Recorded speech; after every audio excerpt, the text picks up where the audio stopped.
L'arc de Claude dans Mob Psycho, ok, je le mettrai pas dans le top 25, mais très bon arc. Le raid de Dante-Q dans Tokyo Ghoul. Alors, je sais pas c'est quoi le raid en question, mais si on parle du fameux passage, du passage le plus marquant dans Tokyo Ghoul, je suis assez d'accord.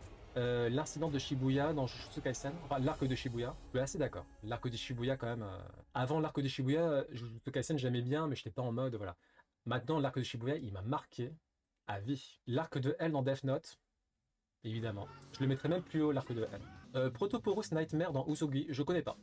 Je peux pas me prononcer dessus, je connais pas. Je crois que c'est un seinen, mais à part ça, je connais pas. L'arc de Wano MDR. L'arc de Wano dans One Piece, personnellement, je l'ai trouvé beaucoup trop long, malheureusement. Il y avait énormément de potentiel, mais pour moi, ils sont passés à côté. Enfin, Eiichiro Oda est passé à côté. Zero Requiem dans Code Geass, je suis d'accord. Un arc incroyable, une conclusion incroyable. La guerre du paradis Shingeki no Kyojin, je pense que je le mettrais même plus haut dans un top 25. Mais effectivement, c'est. Bah, Shingeki no Kyojin, en vrai, quasiment tous les arcs. Takamura versus Hawk, regardez Hajime no Ippo, voilà, c'est tout ce que j'ai à dire. Full Metal Alchemist, Brotherhood, le jour promis. Ça fait tellement longtemps que j'ai pas vu Full Metal Alchemist, j'ai préféré bizarrement la première version Anime Only, enfin, qui a une fin, enfin, qui a une fin. Je crois que le deuxième et le troisième tiers, c'est juste Anime Only. À l'époque, j'ai préféré ça à Brotherhood, bizarrement. Parce que je trouvais que c'était plus, il y avait plus de dramaturgie et c'était plus sombre, entre guillemets. Bite the Dust, ouais. Je suis d'accord. Un des meilleurs arcs de JoJo's Bizarre Adventure, la partie 4. L'assaut de Pain, un des meilleurs arcs ever.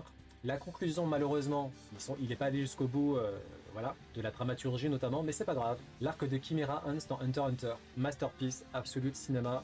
Pour moi, ça va dans le top 10, easy. Hein. Pour moi, même l'arc de Chimera, je le mettrais en top 5, carrément. Control Devil, Chainsaw Man. Pour moi, Chainsaw Man, la saison 1, c'est un très bon anime, hein. Mais il n'y a pas encore d'arc à Quack. Il était marquant cet arc. Il y a un arc qui est très marquant, je sais pas si c'est celui-là. L'arc de la ferme, c'est surprenant ça, dans Vagabond. Vagabond, c'est un chef-d'œuvre absolu, malheureusement, qui est pas terminé, qui se terminera peut-être jamais, parce que l'auteur Takehiko Inoue ne veut plus dessiner mon Vagabond. L'arc de la coalition dans Kingdom.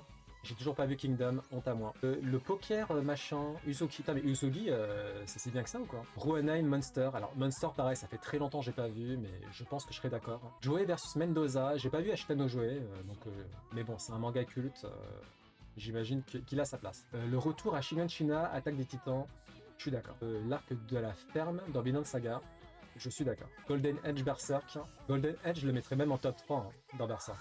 Musashi versus Yoshioka. Je le mettrais pas en top 3, mais bon, encore une fois, Vagabond, magnifique. Le déclin de Foss, Useki no Kuni, je connais pas du tout. Je peux pas me prononcer là-dessus. Et encore Usogi. Bon, la personne aime beaucoup aime beaucoup Usogi en tout cas.